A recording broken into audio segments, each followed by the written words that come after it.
Hello, everybody. Howdy do. It's good to see you guys. I'm going to let everybody pop in. Really excited to have our fourth and final class. Today we're going to be talking about borders. And it's going to be a little crazy, so you just have to hang on for the ride. I'm coming to you from Levita, Colorado, in the Rocky Mountains in a small little town. And I'm in my studio here. This is not my main studio. This is where I do my quilt retreats and workshops, and where our little empire of Ricky Timms Incorporated resides out of this little building. And so we do our shipping and warehousing from here. It's good to see you. Oh, good. We've got Celine from France. Why? Hey, it's good to see you. We've got California and France, a lot of people from a lot of different places watching today. I have been so excited seeing the progress of the quilts. Many of you post on the Quilt Show forum on thequiltshow.com, and I get to see your progress. OMG, it has been fantastic. So thank you, and continue to share all of that information. So you guys, as you're popping in, there's some things I want to do right on the front of this. I'm laughing now. They did give us a warning that the storm sirens were going to go off at 11 o'clock in Levita, and I hear that is exactly what they have just done. This is a test. Many of you know we had the big wildfire. Oh, goodness gracious, this is so funny. We had the big wildfire in 2018, and because of where we live, kind of in a valley, there is a significant threat of severe flooding. I mean, they're talking as much as 6 to 8 foot of water could come rushing into Levita. And so they put up these emergency warning sirens, and they've been really good to test them once a month. So that's what that's about.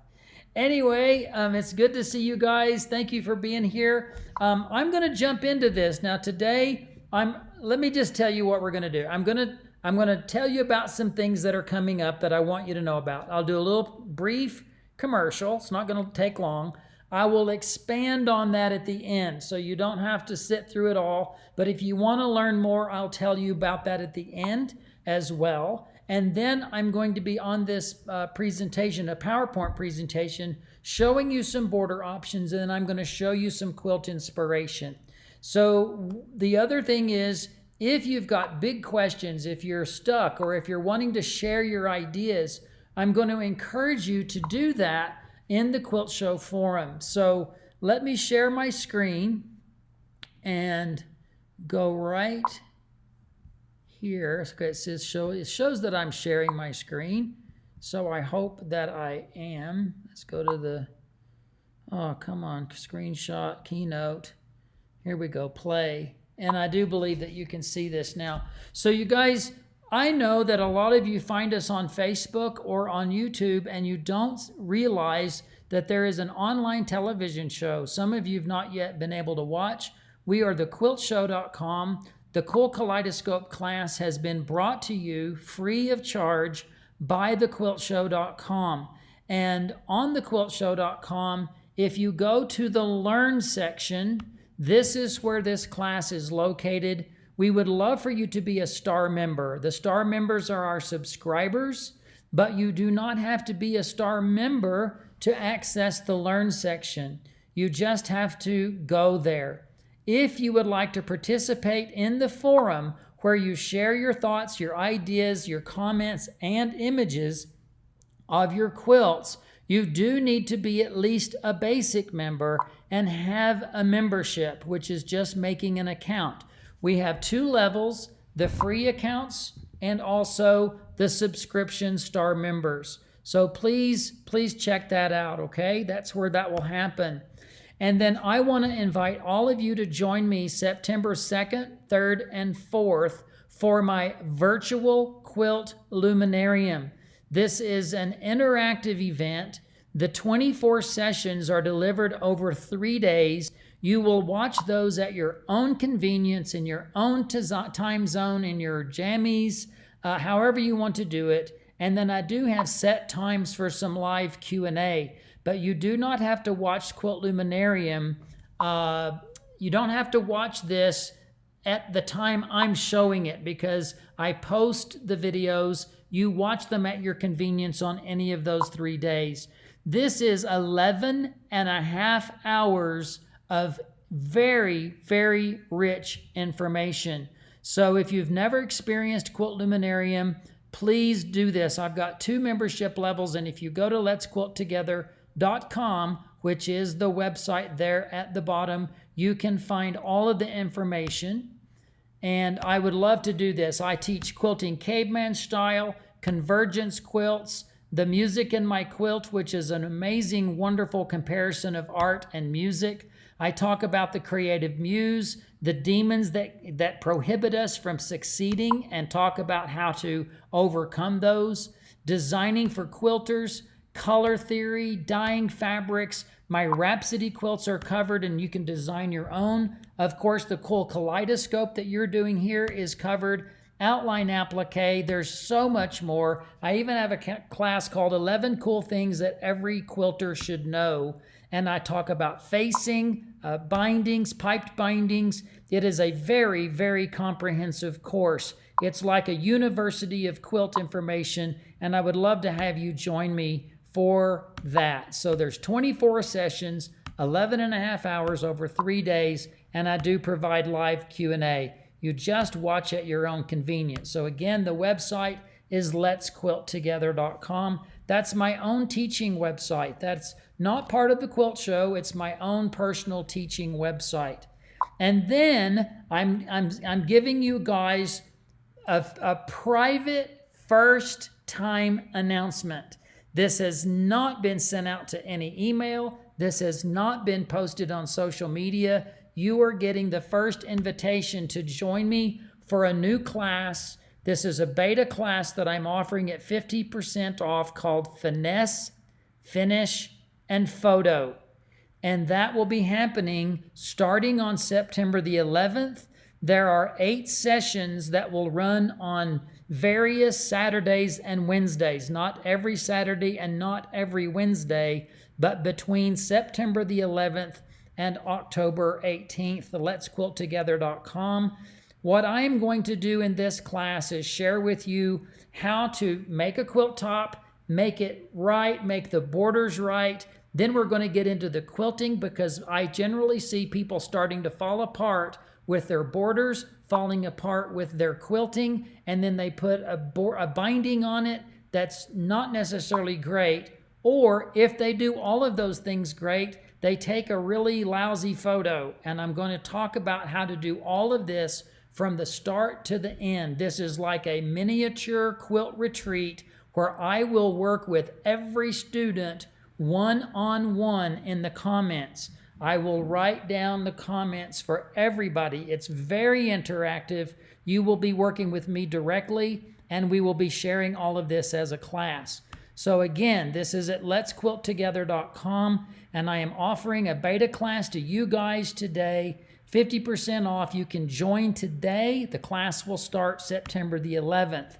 You will make a quilt from start to finish, and you will get the personal direction and comments. So please go to letsquilttogether.com. Okay, I know those were little commercials I wanted to tell you about, but for most of you, this is where you are. You have put together your quilt top kaleidoscope with the wedgies and the butts. And this is what it should look like at this point.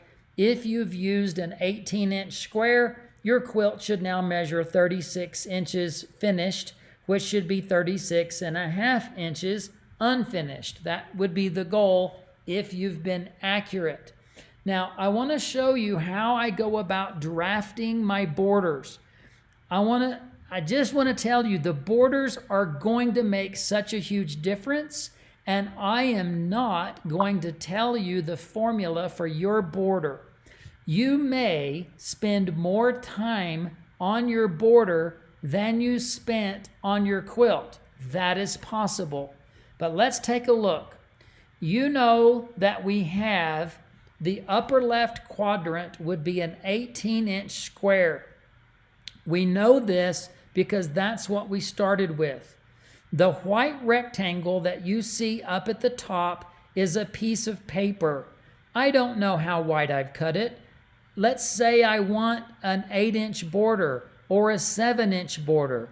Well, then you're going to cut your paper 7 inches or 8 inches tall, and you will cut it longer than 18 inches. For example, there is 18 inches right there, and you see that I've made it go much farther on the left than just 18 inches because I plan to do a miter on this. So I'm going to start by knowing all I need to do is half of a border, because half of a pattern can be enough to make a full top border. I'm going to mark the 18-inch dot on that piece of paper, which would be the corner. And also, please remember, I am showing you this in finished measurements. So your quilt may measure 36.5, but you need to avoid the mental recognition of that ½ inch. Let's think in terms of finished sizes. So if I draw 18 inches and make a dot, and I use my 45 degree, I can draw a line that will be a miter, and that will then be the template. I'm going to have to cut off what I don't need, and that becomes the template for the upper left portion of my border, keeping in mind that we're going to also now perhaps put an inner border. I will tell you, I'm not always a fan of inner borders, but on this particular quilt, I'm a huge fan of the inner border. And I would not make this an arbitrary measurement. I would make it, personally, I would make it about 1.5 inches. If you wanted it slightly smaller, make it 1 inch and draw a 1-inch line. If you want 1.5, or if you want 2, you draw your line to represent whatever border you want. The reason that I suggest that you make this an actual measurement is because you don't need a template for it if you do. If you end up choosing to have an inner border of 1.5 inches, then you would cut a 2-inch strip and continue to use your 1/4 inch seam allowances. So let's imagine that this little narrow inner border is 1.5 inches, and at some point I'm going to cut a nice long 2-inch wide strip that will completely go all the way across the top of the quilt. But what remains is that upper portion, and we need that for templates. Now in my quilt, I'm going to stop screen sharing for just a moment, if I can get there, exit. And I want to talk to you about this. So let me get back to my eCam. There we are. You guys can see me. There I am. I want to talk about this. On this quilt, you can see where I've got my wedgie, and I've continued this angle out into the quilt. You can also see that on this quilt, I've actually used some blue fabric here, and I feel like that's because I ran out of this fabric. I didn't have enough for all 4 sides to go all the way out, so I ended up putting a piece of fabric on top. That's just a little different than what I'm going to teach you, but if you want to continue this out in that particular way, this is how I go about doing that. So let me go back to here, and I will show you that I literally take a wedge and wedgie, and I put it next to my paper, and I continue drawing that line. So if you're using your original templates, a wedge and a wedgie, and you put that wedge and wedgie right on that paper, you can then continue that line to create those 2 templates. Now for this border, this is a simple border, very simple, effective border. I need my 2-inch strip, which is going to be my inner frame, and I'm going to place this on the fold to cut my kind of chevron or my Crusader's cross type shape. That gold piece is kind of an odd shaped diamond, but that will be put together, and that border will then look like this. So I would sew the gold onto the batik brown on both sides. Then I would sew on that 2-inch dark strip, and all of that would be one border. I'm not going to put my 2-inch strip on as a border and then put on another border. I'm going to create them all as one border. And if you cut your 2-inch strip long enough, you would end up sewing your outer border to the thin border and then just trim off the 45-degree angle. You do not have to measure that inner border. It can be longer, and then just trim it off. And when you make 4 of those, all right, you just put them all on each side, miter the corners, and this is the kind of design that you get from that. All right? I think that will make total sense. Just remember, we're making one big border to put on the quilt. I'm not going to put on a thin border and then put on another border. You could, but I think this method is more accurate overall. All right, now let's take this a little bit further. All right, I'm going to give you just a chance to look at that so you can see how that's going to fit. Let's go back to this same template where I have the same 1.5-inch frame. I'll call it the inner border. And on that outer area, I'm not going to try to bring out any lines from the middle. I'm going to do something that is more similar to what we did for the wedges. And I might be able to use some of my leftover strata. I might need to make some more strata, and I might use some plain fabrics. In this case, I'm going to first draw my lines. There's the second line, and notice that it's not going to a point. It's just going to go bumping into the previous line. Here's a third one. Here's a fourth one. And here's another one. Now I've got the same kind of templates that you had for your strata. And I would then put them face to face, right sides together, lock the seams just as we did before, and you can then cut out, what you see on the screen now is 1, but you really cut out 2. Here's another 1, but you really cut out 2. Here's another one. You see 1, but you now know that you would have layered them face to face, and you would have cut out 2 identical strips. As we continue putting those together, that's how they're cut out. But remember, please remember, you would sew them together the opposite way. So you would start with the 2 on the left, and then add the third one, which is kind of moving to the right. You would add the fourth one, which is more to the right, the fifth one, which is down at the bottom, and the sixth one, which is right at the center. And you would do the same thing to the other side, and then you would join those together and then put on your skinny strip again. And you can cut a long strip, sew it on, and then trim it off on the 45-degree angle. Look at that. That is so exciting. And if you did that, now that's going to take you some time, but sometimes it's the pizzazz that is more important than the time.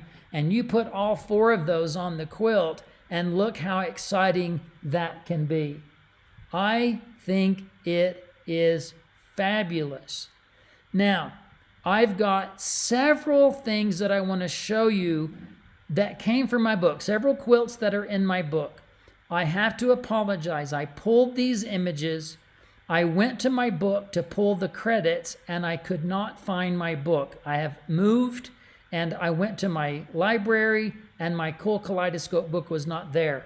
So I have the images. This one's mine. This is the one you've been seeing behind me. And before I go today, I do want to tell you a little bit about quilting these. This is a really good use of some of the leftover strata, and notice that the entire border was not made out of the leftovers. Only a part of it was. And again, apologies that I do not have the credits on this because I could not find my book. This quilt is fabulous. Look at that border made with all of those strata and put together the same. I think it's beautiful. I'm just giving you guys a chance to study it before I move on. And notice that this one had purple all the way around the wedgies and butts. It did not have a two-tone wedgie and butt difference. This is one of mine where I did use some leftover strata, but I didn't take it all the way to the corner. And I used that same kind of principle to bring out those 30-degree angles.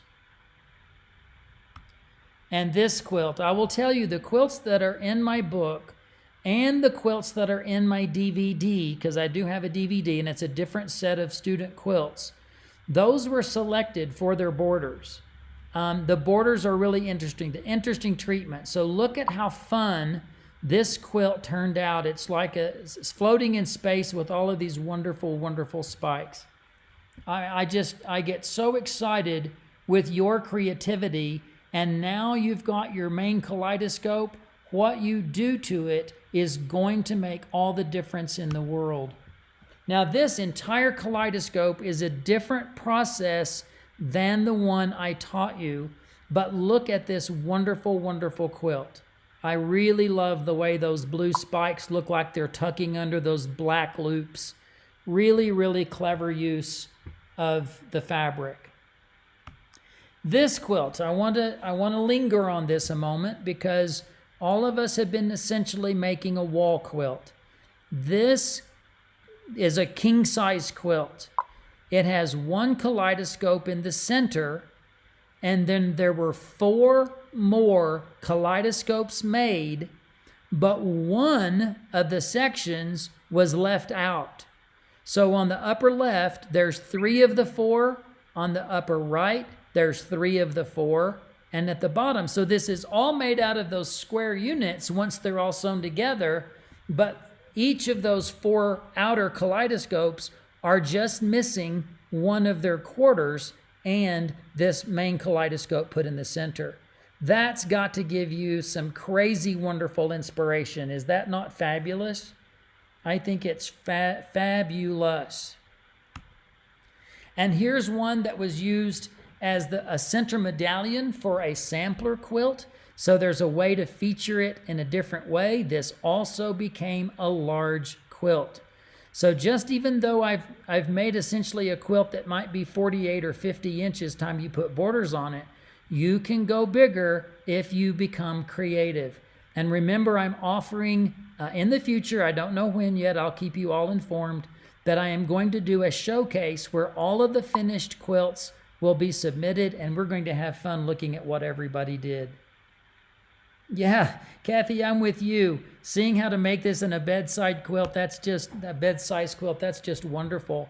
Look at this fun border. So it's made with strata. I have a feeling this artist made several sets of the same strata so that when those triangles got cut out, you see the flow of the blacks and the grays and the reds, and it just looks fabulous. So these are all, and you know what? Go on to Google and put in Ricky Tim's Kool Kaleidoscope, pull up images, and you're going to find even more borders than these that I'm showing you. Wow, look at this one. It's just all exploding stripes. There is no frame.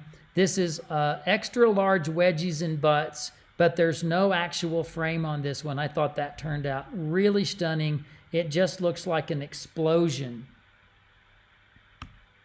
All right, you guys. So as I finish this up today, I just want to remind you that this is brought to you by thequiltshow.com. This was a free class offered to you by thequiltshow.com. We would love for you to subscribe at www.thequiltshow.com, and you can find this class anytime you need it under the Learn section. And you don't need to be a member to see it, but if you're going to participate in the forum, you do need to be a member. So we would invite you to be a part of our family. We would love that. Also, just as a reminder, I'm doing my Quilt Luminarium on September 2nd through the 4th. You can find it at letsquilttogether.com, and I will be teaching all of these different courses plus more. It is a huge, comprehensive, almost like a university class for quilters. And if you've enjoyed Kool Kaleidoscope, I know that you're going to love Quilt Luminarium. There are 24 sessions, 11 and a half hours over 3 days. You watch this at your own convenience. So you don't have to tune in at a particular time except for the questions and answers. So again, letsquilttogether.com. And last but not least, I really hope you'll take advantage of my brand new class. This is Finesse, Finish, and Photo. And this is going to run over the course of about 5.5 to 6 weeks in September and October. And there will be 8 sessions. You will make a quilt from start to finish at letsquilttogether.com. And you are going to get personal direction and comments. This is like a private quilt retreat with me. And because it's the beta class, I'm offering it at 50% off. You were the first people to hear about this. It will sell out. This will definitely be a sellout class, and you need to get there today and get registered, and that way you'll assure your spot. The space is limited because I cannot give personal instruction to 1,100 people, and that is exactly how many people started this Kool Kaleidoscope with me. So there's a lot of you out there. I'm going to encourage you to come and join me for this wonderful class. Again, at letsquilttogether.com. That's my own personal teaching website. You guys are amazing. I am so excited to see what you are going to do with your kaleidoscope. I can only encourage you to really study and think about what you want to do. Use some of your leftover strata, but you don't have to use all of it. You can bring in other fabrics. You can make more strata. You can make it simple. You can make it complex. There are so many quilts that are available. And as you post on the forum, post the pictures of your progress. Now, I promised that I would tell you a little bit about the quilting. So let me move my camera over. First of all, there are so many things that you could choose to do to make your own quilting. But for me, I wanted to do as much continuous quilting as I could. I did quilt on a domestic machine, so I am free motion quilting. But I would start like in the middle, and I just made a little star. I went star, star, just a little, following the seams, making a little star. And I know you can't see it, but then I would travel up the seam, and then I would go like a spider web. I crossed over 2 seams, I swooped in, and when I got back to here, I made a little teardrop, and I did another one, and a teardrop down, swoop up, come over, a teardrop down, come up. I'm using my seams as my guide for quilting. And you might be able to see if I get really close here. I'll hope that you can see. If you'll look in the star, you will see how I just kind of did the same thing following the seams, all right? And you can see how that continued all the way out. Yes, it got more complex because I had more to remember when I got to the outside area, but I've seen people do feathers. I do like the symmetry of the quilting on this because the quilt is symmetrical. Just seeing kind of an overall randomness that didn't quite feel good to me. But you'll find the best thing to do for you. And I've really enjoyed watching this with you guys. I'm honored. I'm so honored by so many of the comments that have been coming into the forum. And I also am impressed with the quilts that are coming in. I think I want to say this too. I still see the comments of like, I'm not sure about this, or I wish I might have done this a little differently, or I wish I could have planned it a little bit better. I don't get a lot of that, but when I see it, I go, you're missing the point. This quilt is supposed to be magic that unfolds. And if your little starburst doesn't starburst just the way you wanted, well, it's just the way it turned out, and that's okay. I think they all look great. I have yet to see one in the forum that I go, well, it could have been a little better. They could have chosen some different fabrics. It's just not how I think about it. I want to celebrate your accomplishment. And especially when you're doing something for the very first time, let it flow. And if there's something you learn that you might want to do differently, you can do that on the next one, because many of you are already addicted and ready to give it another try, right? So I'm going to say goodbye today. I knew today would be a simple, sweet, short lesson. I think that your borders are going to be amazing. I will find a time. You guys stay busy, because I'm thinking it's probably going to be, I don't know, the end of September or early October, where we will do a showcase, and you'll have time to get your borders done, get your quilt quilted, and get it bind. If you are wanting to work with me on my new class, the one I just told you about, this top would be a good top to do, or do a different one. Or if you were in my Gridified class and you want to work on that, that would be perfect, because I want you to cross the finish line with finesse, finish, and then we're going to learn how to make photos so they don't look... You want to put your best foot forward, and that's what I want to teach. So you guys, I'm going to say God bless you. Thank you so much for an amazing course. You're inspiration for me, and I don't just say that. You inspire me every day. Thank you for being part of my family, my quilting family, and thank you for those of you that are on thequiltshow.com and being part of our family too. So God bless you, everybody. Love you very much.